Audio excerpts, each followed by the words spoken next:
Nah itu kan memang sering-sering bahas itu ya. Ada pesawat yang tiba-tiba bukan pesawat aja, bis yang tiba-tiba di tengah hutan gitu. Katanya dia masuk ke dimensi lain, tiba-tiba ke sana. Dan itu ada wujudnya saya itu. Tapi nggak tahu ya karena dulu zaman online kan nggak ada. Kalau misalnya zaman online sekarang mungkin dia live langsung di TikTok atau di YouTube itu kan orang yang yakin ya. Kalau dulu kan pemberitaan. Nah, pemberitaan itu kan ya bener nggak karena ini majalah-majalah mistis kan bisa aja itu hanya karangan.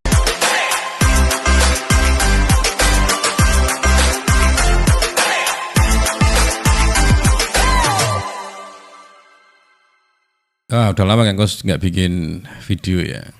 Saya ini ketepatan pada waktu bulan Suro, ini kan Suro.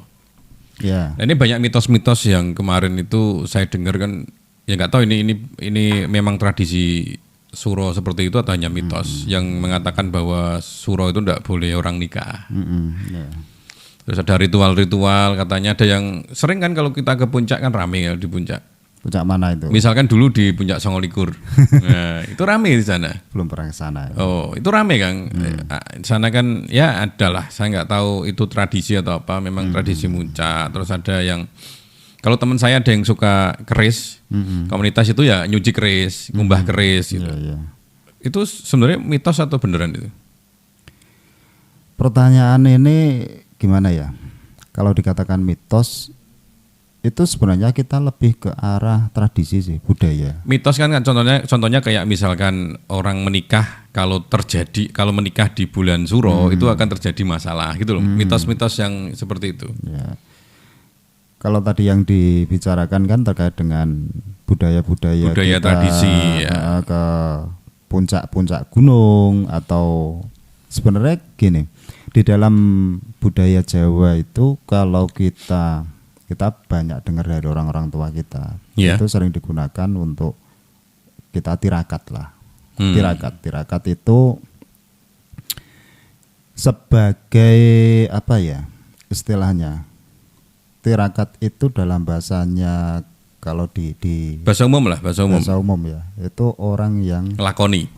Iya ngelakoni. Ngelakoni apa? Mereka berpuasa, ada yang melakukan ritual-ritual puasa mutih, ada yang ngebleng dan lain-lain dengan tujuan mungkin ya ini mungkin harapannya tahun ke depan mereka akan menjadi lebih baik gitu loh. Oh jadi kayak ibaratnya peringatan tahun pada umumnya ya.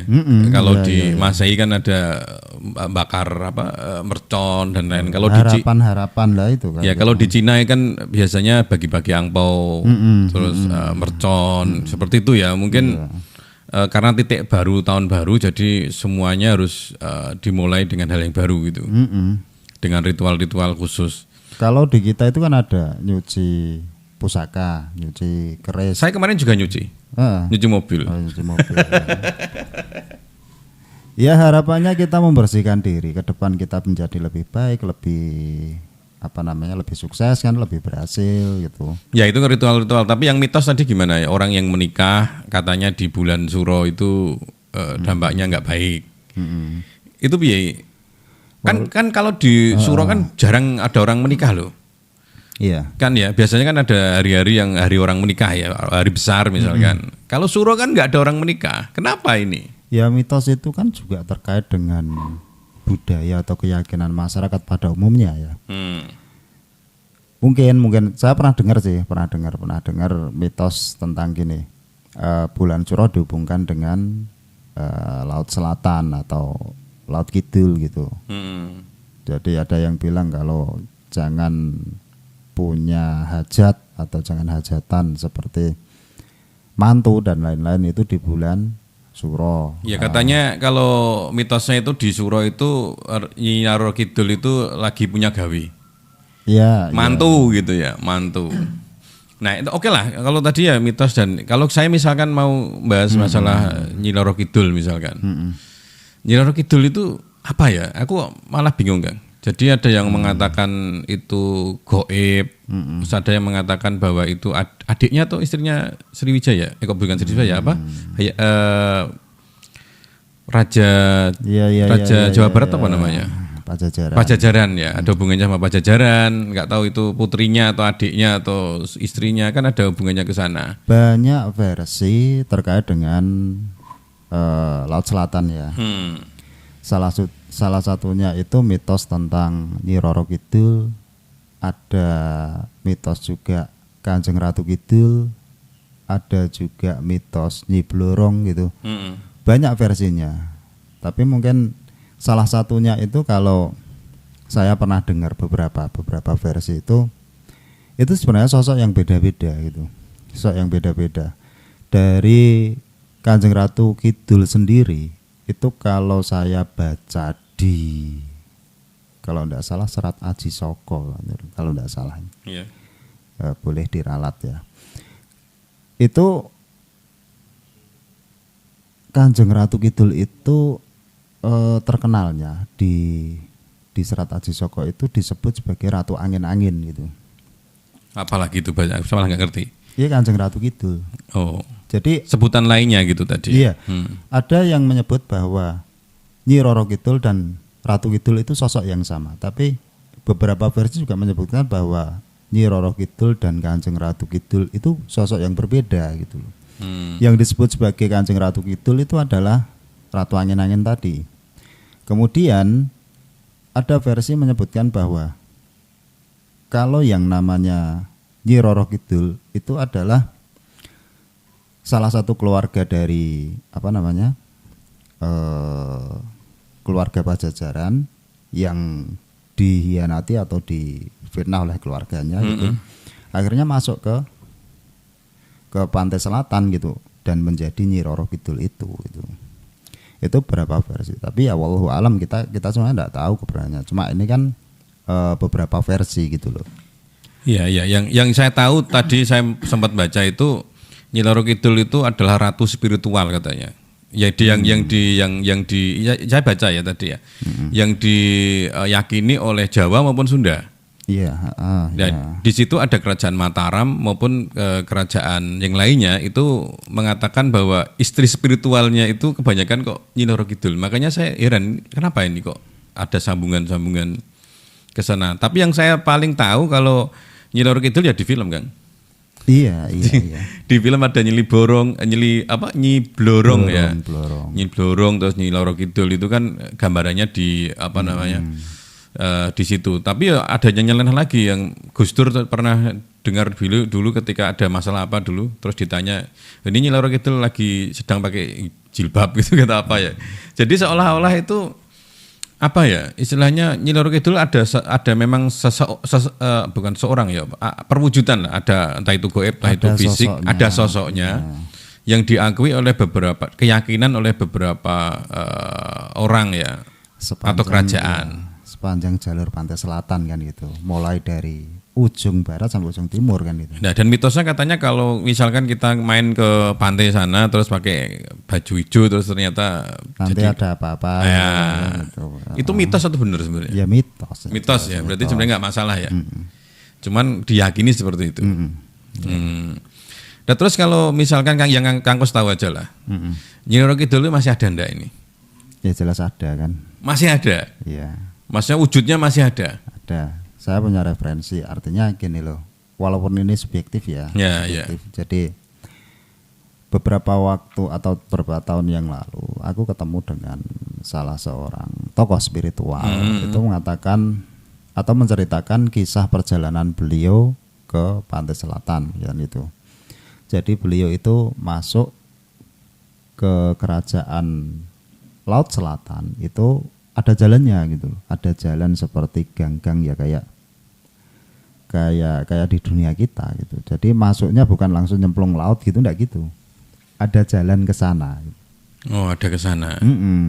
Bahkan ke sana itu sepeda motor gitu, katanya beliau. Cuma ya ini subjektif. Jadi kita boleh percaya boleh tidak gitu. Ya, namanya juga. Tapi kalau kita hidup di Jawa kan memang tidak lepas dari itu. Dan tidak kagetan dengan cerita-cerita seperti itu. Karena kan ya memang kalau zaman dulu kan ketika ada zaman saya SMA kan majalah-majalah mistis dulu Posmo. Kan. Posmo. Selain mistis juga ada gambar-gambar ceweknya itu. Iya. Nah itu kan memang sering-sering bahas itu ya. Ada pesawat yang tiba-tiba bukan pesawat aja, bis yang tiba-tiba di tengah hutan gitu. Katanya dia masuk ke dimensi lain, tiba-tiba ke sana. Dan itu ada wujudnya saya itu. Tapi nggak tahu ya karena dulu zaman online kan nggak ada.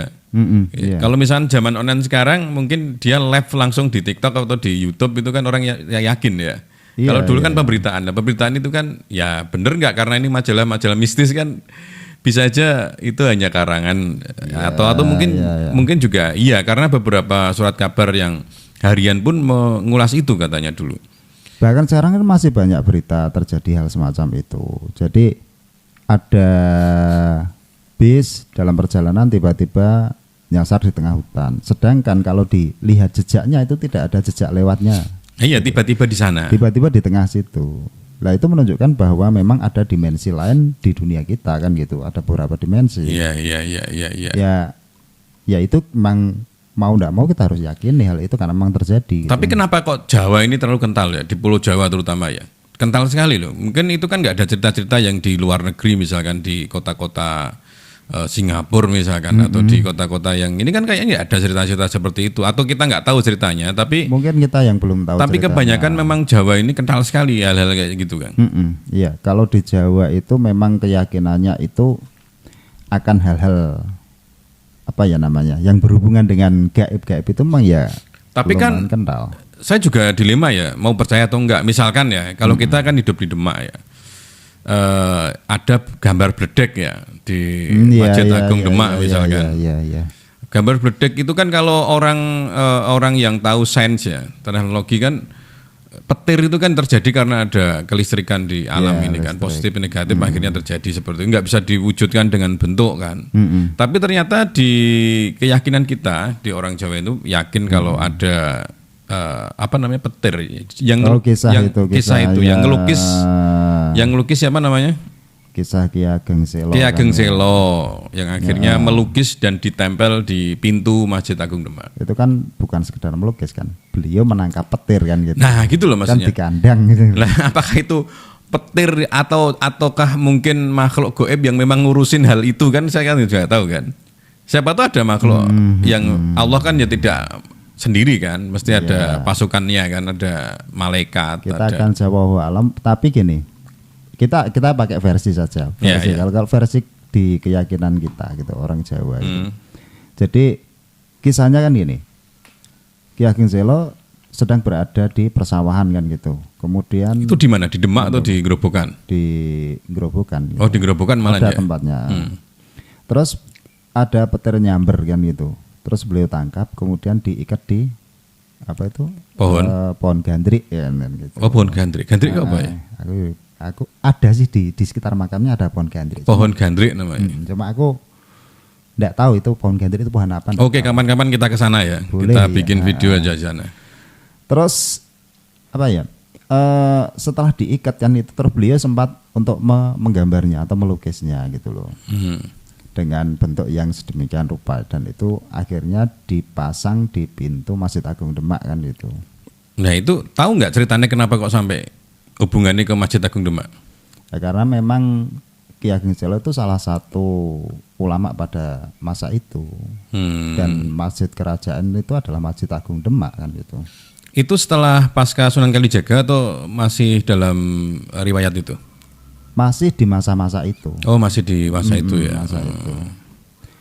Nah, kisah itu kan sekarang banyak diyakini oleh masyarakat sekitar termasuk masyarakat Jawa. Kisah itu sering diceritakan dan walaupun kebenarannya ya kita kembalikan wallahu alam. Karena apa? Kalau kita belajar di ilmu-ilmu sekolah kan bahwa namanya petir itu adalah arus listrik yang bermega-mega volt kan gitu kan. Iya. Tapi aku juga pernah lihat satu video loh di YouTube itu dan memang seperti pengakuan banyakan orang. Jadi petir yang menyambar itu berbentuk bola gitu, yang menggelinding kemana-mana dan yang apa yang dikenai dia itu yang jadi korbannya gitu. Mungkin itu semacam bola listrik atau apa kita tidak tahu. Kayak kalau kita nonton film apa dulu Dragon Ball, nah itu ada semacam energi gitu. Tapi yo gimana ya? Saya itu sebenarnya mau menolak itu, tapi agama kita juga mengiyakan gitu. Contohnya misalkan Gunung Uhud gitu ya. Nabi Muhammad itu pernah ngomong sampai Gunung Uhud gitu ya. Nah itu kan kalau masuk gunung saya ngomong gitu kan akhirnya, atau penunggunya atau apanya yang di sini. Ya kalau saya kait-kaitkan ya supaya keyakinan saya masih ya. Ya saya kaitkan mungkin petir itu juga ada makhluknya yang memang statusnya membuat di situ, atau yang menangani atau yang bertanggung jawab, atau PJ-nya lah penanggung jawabnya gitu. Kalau kita ke arah sana ya. Ya. Di dalam kitab-kitab pesantren itu juga disebutkan bahwa setiap benda itu sebenarnya mereka itu berzikir. Artinya mereka memiliki kemampuan untuk melakukan sesuatu seperti apa yang dilakukan benda yang hidup gitu. Jadi contoh batu-batu berzikir kan, itu ada gunung bisa diajak komunikasi. Itu kan kalau di dalam kitab-kitab itu ada kan gitu. Tapi kalau boleh ini ya, persepsi saya loh, mohon maaf ya. Saya kan orang bodoh, nggak pernah pondok ya. Apakah batu berzikir itu adalah misalkan anggapan saya itu batu itu ngikuti sunatullah. Jadi batu itu bentuknya keras, ngikutin. Jadi zikir itu seperti ngikutin. Misalkan batu itu mengikuti gravitasi, ketika dilempar akan ke bawah. Apakah nggak seperti itu aja?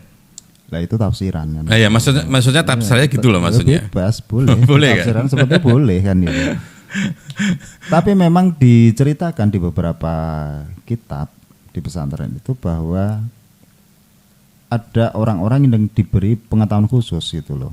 Diberi pengetahuan khusus sehingga mengetahui bahwa batu itu melantunkan zikir. Melantunkan. Ya, zikir itu kan mengingat Allah ya. Iya. Mengagungkan Allah ya. Dan menyebut asma Allah. Jadi zikir itu bisa diartikan mengingat dan juga menyebut gitu. Jadi melantunkan asma Allah.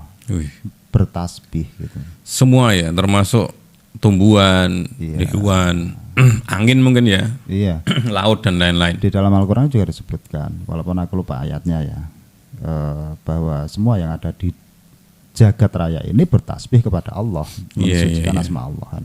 Iya. Kembali lagi tadi, saya masih penasaran, mungkin Kang Kus punya referensi. Petir tadi atau beledek tadi udah setelah ditangkap dilepas ya? Ada yang melepaskan.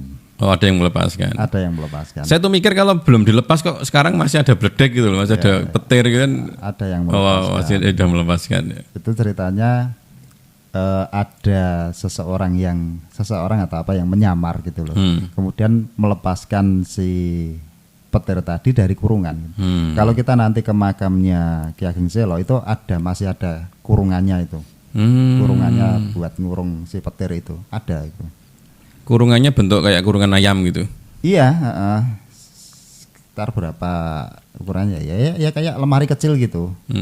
Kemudian dan di situ juga bekas-bekas hangusnya itu ada gitu di dalam itu. Berarti kan kita juga bisa menggambarkan bahwa yang dikurung di situ adalah benda atau sesuatu yang panas kan gitu pastinya. Iya. Tapi emang harus meyakini ya, kayak misalkan Gunung Uhud tadi ya, kan bisa ngomong ya. Berarti kan gunung-gunung di Jawa termasuk juga dulu ada Gunung Merapi yang ada penunggunya kan. Mbah siapa dulu yang meninggal di sana? Mbah Marijan itu kan ya sebagai pawangnya kan pernah diskusi, ibaratnya sudah pernah komunikasi. Artinya kan setiap gunung juga punya penunggunya ya. Iya. Nah itu penunggu itu kalau Kang Kos setahunya itu jin atau memang ada makhluk lain atau apa? Di dalam Al-Qur'an itu disebutkan makhluknya Allah itu sebenarnya ada banyak. Cuma yang spesifik itu adalah malaikat, manusia dan jin, kemudian binatang. Nah, kemudian yang ada sebagai penunggu-penunggu itu kan diriwayatkan bahwa yang namanya selain manusia, kalau malaikat jelas malaikat itu hanya tunduk kepada perintah Allah kan gitu. Dan mereka itu tidak memiliki keinginannya pribadi, tidak punya, tapi semua yang dilakukan adalah murni adalah kehendak Allah kan. Iya. Lah sedangkan untuk yang diberikan pilihan bebas atau diberikan opsi itu kan 2, manusia dan jin. Berarti kalau di situ bukan manusia, maka yang sebagai penunggunya adalah jin. Dan ciri-cirinya jin itu bisa berubah wujud, berubah bentuk, kemudian dia memiliki apa itu? Kalau berpindah tempat itu apa? Berpindah tempat itu ya teleportasi. Seperti itu. Kemudian itu beda dengan manusia. Kalau manusia itu ada makhluk yang padat ya mungkin. Secara fisiknya itu padat. Jadi pernah aku baca satu kitab itu, salah satunya adalah waktu Pulau Jawa itu ditumbali oleh Syekh Subakir kan gitu. Sebagai penguasa. Syekh Subakir itu sebelum ada Wali Songo ya? Iya, sebelum ya. Cikal bakal ya? Iya, termasuk awal-awal lah. Iya.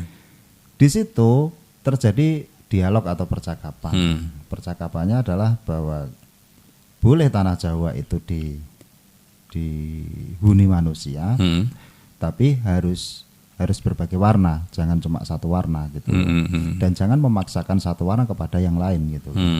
Lah di situ kan ketika ditumbali itu, lah yang berkomunikasi itu adalah jin yang dikatakan sebagai jin Semar kan gitu, sebagai penguasa tanah Jawa. Lah setiap gunung itu memiliki penguasanya masing-masing. Secara goib ya? Iya, secara goib. Kalau ada rajanya, mungkin penguasa keseluruhan tanah Jawa adalah jin Semar, maka mungkin di Gunung Merapi, Semeru itu adalah adipati-adipati atau iya semacam itu. Gitu. Oh ya, karena ada kerajaan ya sistemnya. Iya. Ya. Kenapa nggak ada republik ya sana ya? Ya mereka nggak pakai republik. Atau parlemen gitu. Nah, ini juga kalau saya mungkin beberapa kali kita lihat video atau ceramahnya Mbah Nun gitu ya, kita singgung dikit kan, beliau sering bilang kulturnya Indonesia itu adalah kultur kerajaan. Maka yang cocok adalah yang cocok ya. Yang cocok sistem pemerintahan harusnya pakai monarki kan gitu. Ya, kalau mau lari ke sana bentar ya. Ya kayak memang negara-negara maju ya seperti itu kan. Kayak misalkan UK, Inggris kan, itu kan United kan. Dia ya juga kerajaan lah. Dan beberapa Belanda juga kan. Ya kerajaan. Ya jadi beberapa negara besar itu masih kerajaan karena kalau kerajaan itu kan panjang ya ibaratnya. Dia panjang ya. Dan kalau di Jawa memang penting karena tahu nggak Kang Kus, ternyata lurah-lurah, bupati itu punya riwayat memang keturunan orang pemimpin. Jadi makanya dulu itu kenapa kok raja diturunkan ke pangeran, karena memang punya jiwa kepemimpinan. Karena ya kayak gitulah faktor genetiknya ya.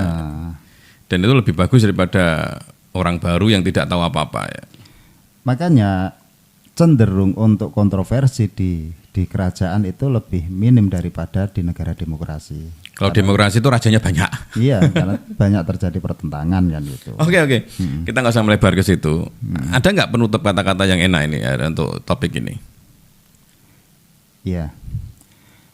Apapun mitos yang kita dengar, legenda apapun yang kita dengar, kebenarannya kita tidak mengetahui. Jadi Allah yang Maha Tahu segalanya. Kemudian untuk terkait dengan hal-hal yang gaib, kita sebagai orang Islam itu meyakini bahwa yang gaib itu memang ada dan harus mempercayai itu. Walaupun jangan dihubungkan dengan hal-hal yang sifatnya tahayul atau khurafat. Gitu aja.